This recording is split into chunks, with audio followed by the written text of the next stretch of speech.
There are always stories in royal history that basically sometimes you wonder how true is that, particularly in relation to historical figures like the reigning monarch Queen Elizabeth II. So today I thought it would be a wonderful opportunity in this Platinum Jubilee year to explain to you the true background to a story that has become folklore, so much so that it was even included in a major motion picture all about Our Gracious Majesty the Queen. Good morning, Neil Sean here in the heart of London. Nice to see you today. The building behind me is European House or Europe House.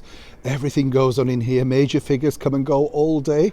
But right now it's very quiet, amazingly, in fact. Wonderful buildings in this particular area of Westminster, by the way. Obviously, a lot of money in its day and still in good use today. But can you imagine if you actually bought one of them to live in? I think you'd need to win the lottery. Back as ever, though, to your breaking royal story of the day. This truly all centres on, well, really, a major historical event. As we now all know, way back in 1997, we lost the wonderful Princess Diana, and we saw an unprecedented outpouring of love and affection for the late princess, but we'd never seen before in all of our lifetimes. At least I'm sure it's gone on in previous lifetimes, but of course not documented in the way that it was. And let's not forget, this was really on the cusp of social media and the internet revolution, so it would have been far bigger in today's terms. But what I found interesting particularly was basically the background on how everything was put together. You know, the fact that Elton John played there, the fact that the guests who were picked, who was going to be walking behind the coffin. Now, if you remember that particular scenario, it was all actually down to His Royal Highness the Duke of Edinburgh.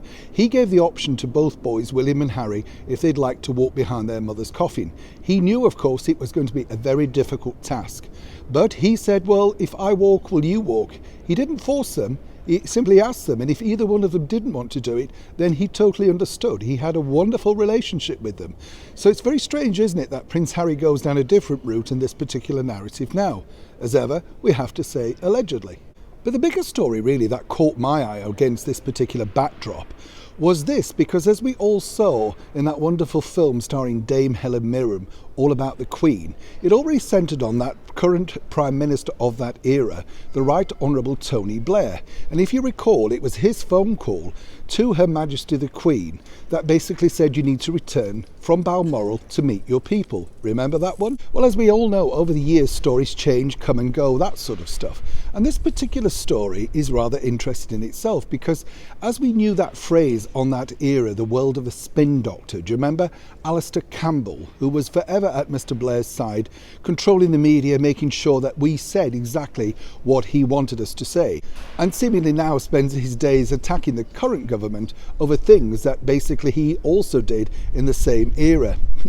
As ever, politics, right? Interesting, isn't it? With all governments, they have their spin doctors. They were a brand new sort of thing way back in 1997, and there was none stronger than Alastair Campbell, who was continually advising Tony Blair exactly what to say, what to do, how to stand, how to act. But now, in 2022, of course, Alastair Campbell is an advocate for mental health and bullying. The film, of course, it basically stated that it was Tony Blair who advised Our Majesty the Queen that she needed to leave Balmoral, return and see her people, and advise them what to do next. And then there was that now infamous live broadcast from the balcony of Buckingham Palace. We all saw it. It was absolutely groundbreaking when you think about it. But who truly was behind that? Was it Tony Blair, or indeed was it somebody else? According to this document, Lieutenant Colonel Malcolm Ross was the man who truly took charge and was advised on exactly who to invite, how to shape the funeral and make it slightly non-royal, simply because, they knew that Diana had a plethora of friends from all walks of life, not just the monarchy. And this was agreed with Our Gracious Majesty the Queen long before the arrival of Tony Blair or Alastair Campbell. So once again, you can see exactly how history is twisted. What I find fascinating as well, though, is when you look at the movie The Queen, how hard would it have been for them to check into this? Because, it is there in documentation if you wish to look.